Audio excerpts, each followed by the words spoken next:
Ever since Alaska was acquired by the United States nearly a century ago, the American public has thought of the area in terms of sub-zero temperatures and Arctic winds, of crushing ice and constant snow. This picture of our newest state is true, but only in part. Alaska is considered a rugged land, and rightly so. Like saw's teeth, two lofty mountain ranges span its length from north to south, the Pacific and the Rocky Mountain systems. The face of Alaska is as varied as it is large. Steep mountain faces fall away to rivered valleys and sweeping plains. During the warmer months of the year, melting snows flood countless inland waterways.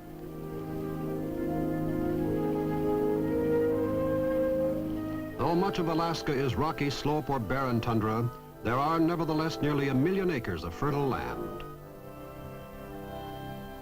Alaska's coastline, longer than that of the earlier 48 states, has waters teeming with fish and fur-bearing animals.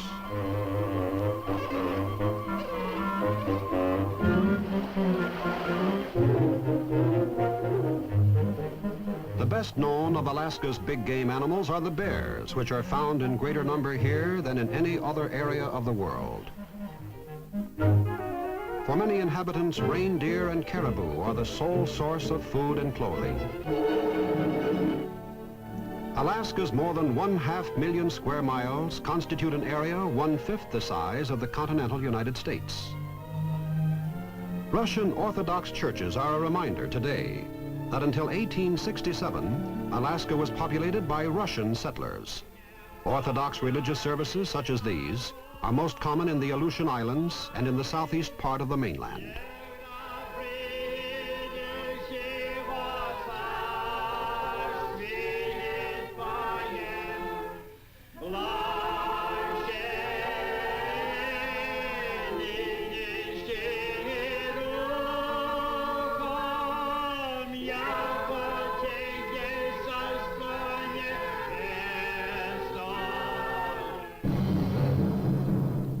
In 1855, the Russians first tried to sell this territory to the United States, but the transaction was not made until 12 years later, when Secretary of State Seward urged the Congress to purchase the area. The territory cost over $7 million and was known as Seward's Folly or Seward's Icebox.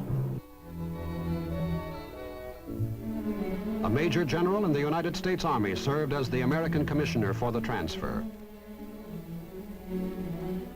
In those early days, Alaska's greatest known wealth lay in the furs sought by trappers. Discovery of gold on the Klondike in the late 1890s caused the famous gold rush and stampede to the territory for sudden riches. No new wave of settlers of any size appeared until the 1930s, when men and their families from the United States moved north to try their luck at farming under a homestead program sponsored by the federal government.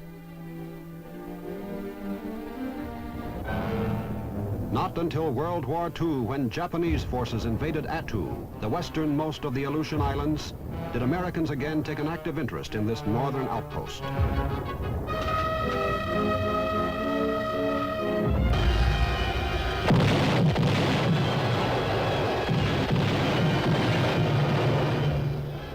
American military forces were quick to throw out the invaders.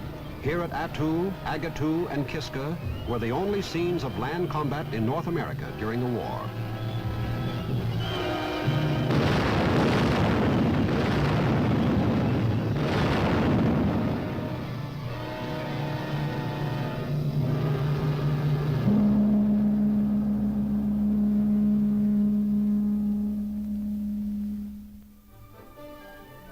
In most of Alaska's principal cities today, there is little to mark them as different from many of the communities in the other 48 states.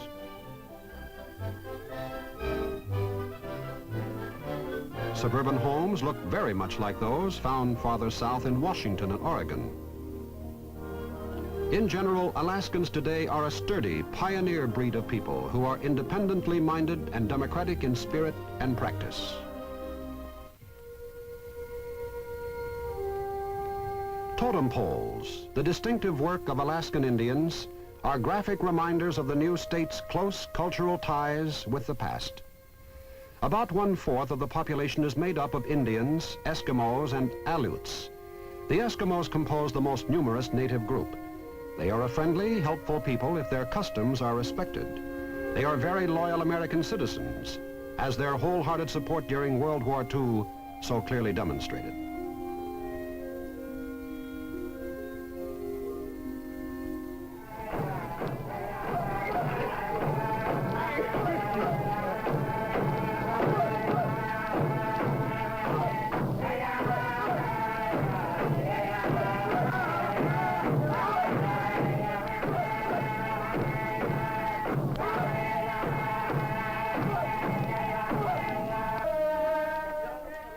Cultural influences from the older states of the Union have been many and strong among most of the Eskimos.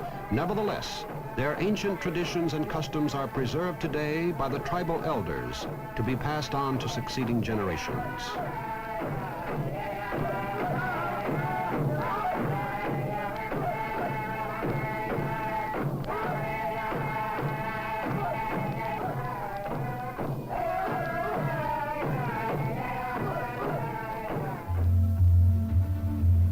Eskimos are amazingly adept at developing mechanical skills.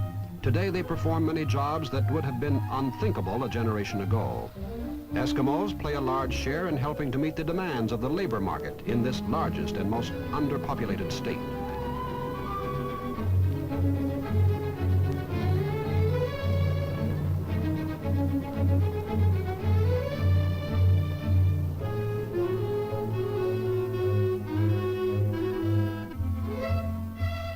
Much of the credit for helping to develop the natural mechanical abilities of Alaska's original population groups goes to the vocational schools where young men from remote villages with not too much formal schooling are taught the skills of a particular trade.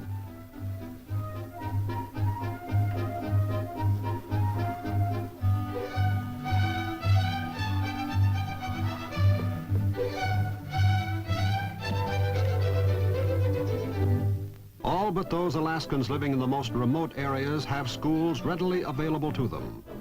The majority of schools in the state today are rural. Every city of any size has a high school. Most are modern buildings with all the facilities found in the better public schools in other American cities. Teachers in Alaska's school system compare favorably in ability with their counterparts in our other states. High school students after graduation may go on to the University of Alaska in Fairbanks. Anchorage is soon to have its own university. Alaskans celebrate all American holidays and a few of their own, when sports like Eskimo blanket tossing are enjoyed. Most sports and spectacles from basketball to stock car racing are typically American. Any lover of the sound and sight of motor roar and battered radiator from New England to California would be right at home here.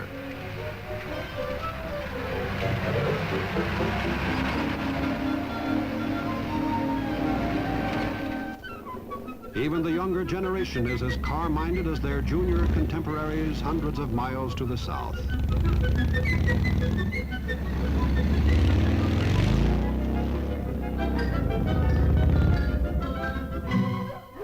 But at such annual festivals as the Anchorage Fur Rendezvous, Alaskans enjoy sports events rarely seen in our older states. In many parts of Alaska, dog sleds, even today, provide the fastest and most efficient means of transportation. Fishing is Alaska's principal industry, bringing in $80 to $90 million a year. Of the numerous market fish taken from Alaska's offshore waters, salmon are by far the largest catch, accounting for approximately 90% of the value. The fishing industry, both catching and canning, is the source of livelihood for approximately 30,000 people. Alaskans today are working to help the salmon industry regain its former strength.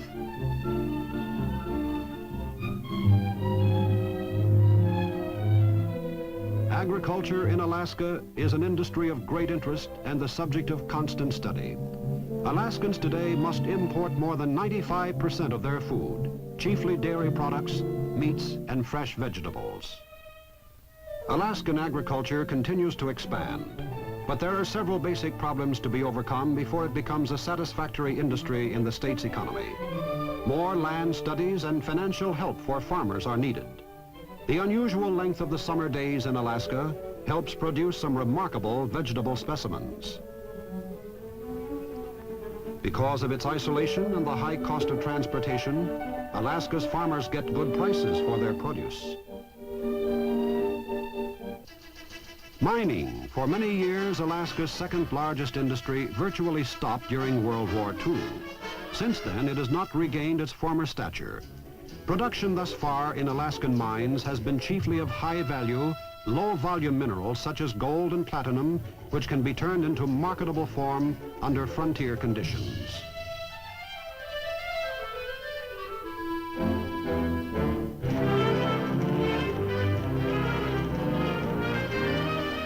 Although the United States paid Russia a little more than $7 million for Alaska, more than $700 million has been mined in gold alone. Oil exploration and drilling went on for years before 1957, when oil in promising commercial quantities was discovered in the Kenai Peninsula not far from Anchorage. Within 2 months after the discovery well came in, more than 8 million acres of land were leased for continued oil prospecting and exploitation. Black gold may prove to be one of Alaska's most valuable natural resources.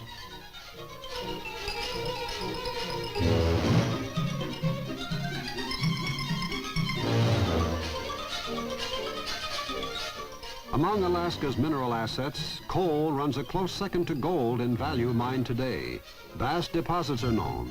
Transportation is the major drawback to the industry's development.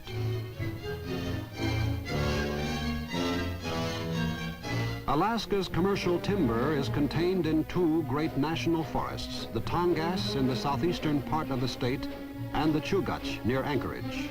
Because the demand for Alaska's timber products exceeds production each year, great opportunity for expansion exists in lumbering.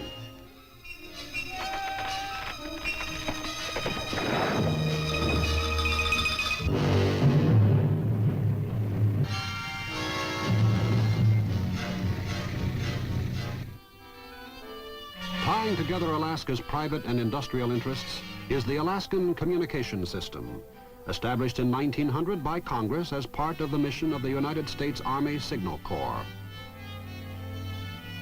The system provides complete telephone and telegraph service within Alaska and also beyond Alaska to almost any other area of the world.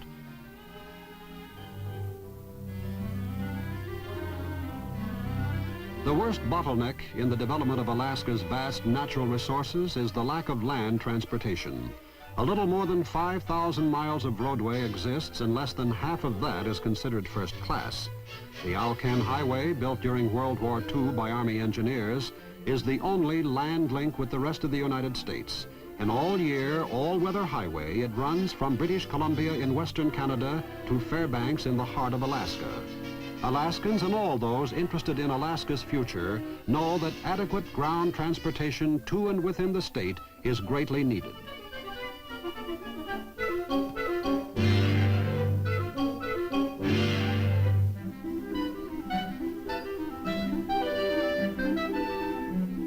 Alaska's only railroad is owned and operated by the United States Department of the Interior.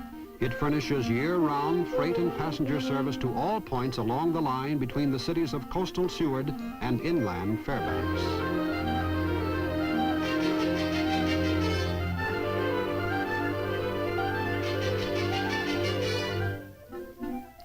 In America's newest state, air transportation is the big thing. Because of its vast size, rugged terrain, and primitive nature, air transportation alone covers the entire state. Air miles traveled per person are higher in Alaska than anywhere else in the world. Passengers and freight travel in hundreds of private and commercial aircraft.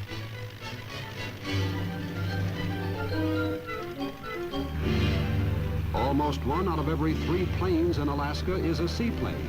And of all the seaplanes in the world, 1/4 are found here in Alaska.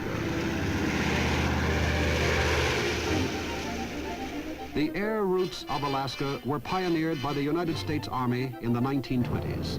Alaskans today are particularly air-minded because of their geographical position. In this day of missiles and long-range aircraft, Alaska finds itself in a uniquely strategic position. With only 56 miles between them, Alaska is truly next door to the Soviet Union. Ever since the communists came into power in Russia, the leaders of the Soviet Union have turned their eyes to the east as an area for many ambitious projects. Often the Chukotsky Peninsula, with its Kolimsky Mountains, can be seen from Alaska. Eastern Siberia today is of great interest to the Soviet scientists as more than a good place for prison camps. There is little doubt that the communists have recognized the military potentials of this area. This close-by Soviet territory is a logical one from which to launch air and missile attacks against the United States. Several new military air bases are known to have been built here.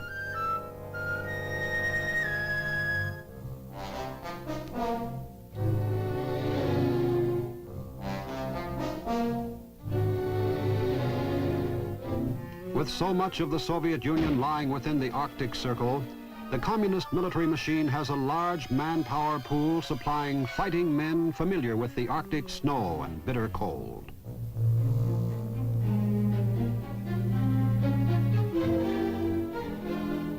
To provide early warning of any attack against the United States, all three military services work together, manning our detection network. Many different types of radar-equipped ships of the Navy constantly patrol the Bering Sea between the coast of the Soviet Union and the shores of Alaska. Outposts of the Dew Line, the distant early warning network, anchor the western end of a line guarding our half of the Arctic Circle. All air traffic in the Alaskan area shows up on the radar scopes. Every aircraft, friendly or unknown, is spotted and followed on the plotting boards by the men of our air defense teams. Every unidentified plane approaching this continent is intercepted and challenged. And at regular intervals, simulated attacks are made to test the response and fighting readiness of Air Force jet interceptor squadrons stationed in Alaska.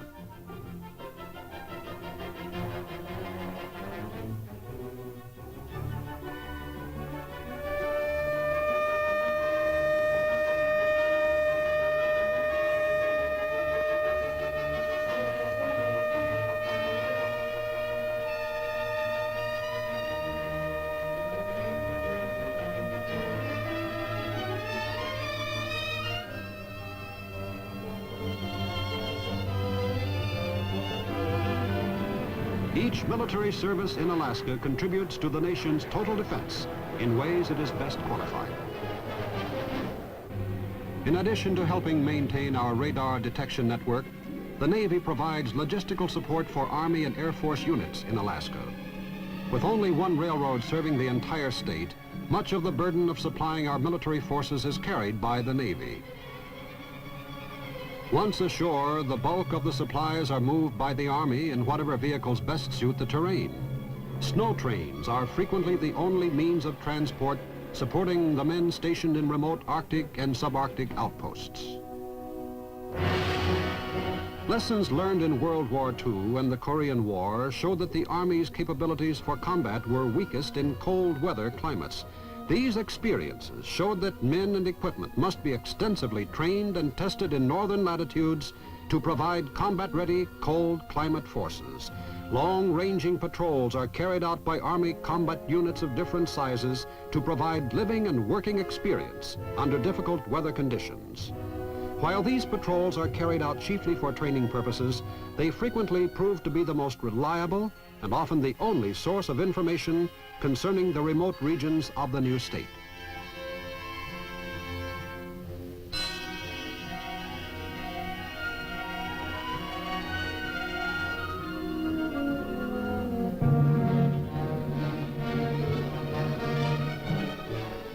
Operating in Alaska, too, is the United States Army Test Board, manned by officers and men from all branches of the Army.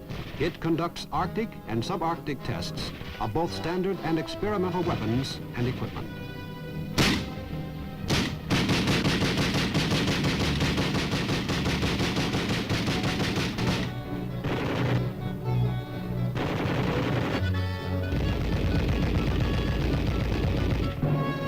presence of a combat-ready army to fight in all types of war is the chief concern of the men who guard our northern outposts.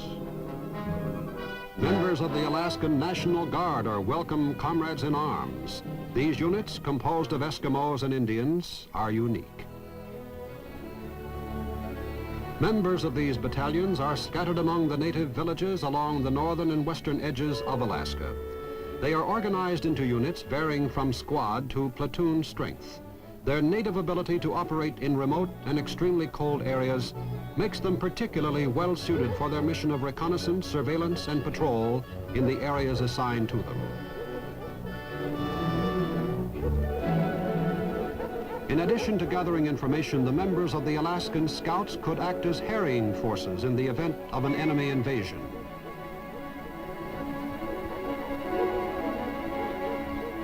Their presence in the remote areas would give valuable time for regular forces to move up to the front from inland bases.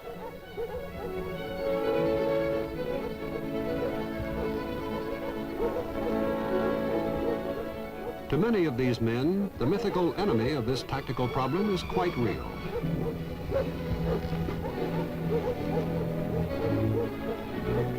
Alaska has a higher percentage of enrollment in the National Guard than any other state in the Union. The fact that Alaska was the only part of North America invaded during World War II may well be largely responsible for this dedication to preparedness.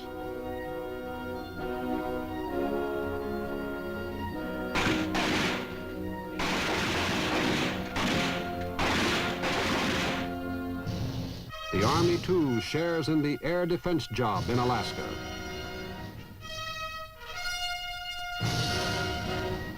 Today, Nike Hercules missiles, which can carry atomic warheads, are being installed in strategic areas for the protection of our chief military establishments throughout the state.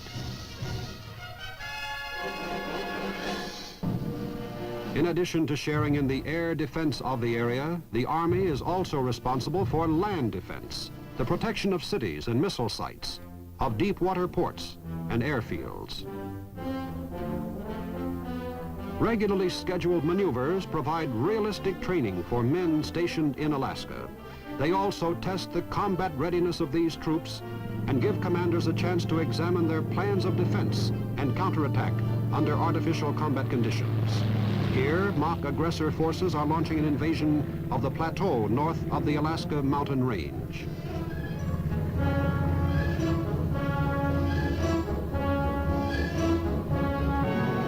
When news of the invasion is received, 2 battalion combat teams closest to the point of attack are sent out to engage the aggressor forces and to destroy them. Playing the part of aggressors, these Army paratroops are learning their jobs against the day when they may be called upon to jump into these same hills to counter a real enemy airborne landing.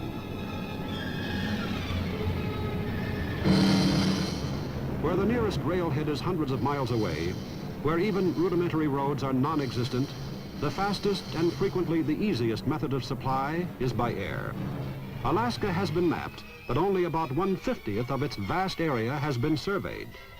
Should an enemy try to take over our air and missile bases after a knockout attempt through the air, he would be met by seasoned foot soldiers familiar with the terrain and accustomed to surviving at the far end of a long logistical chain. In joint maneuvers such as these, members of neighboring Canadian Army units frequently participate.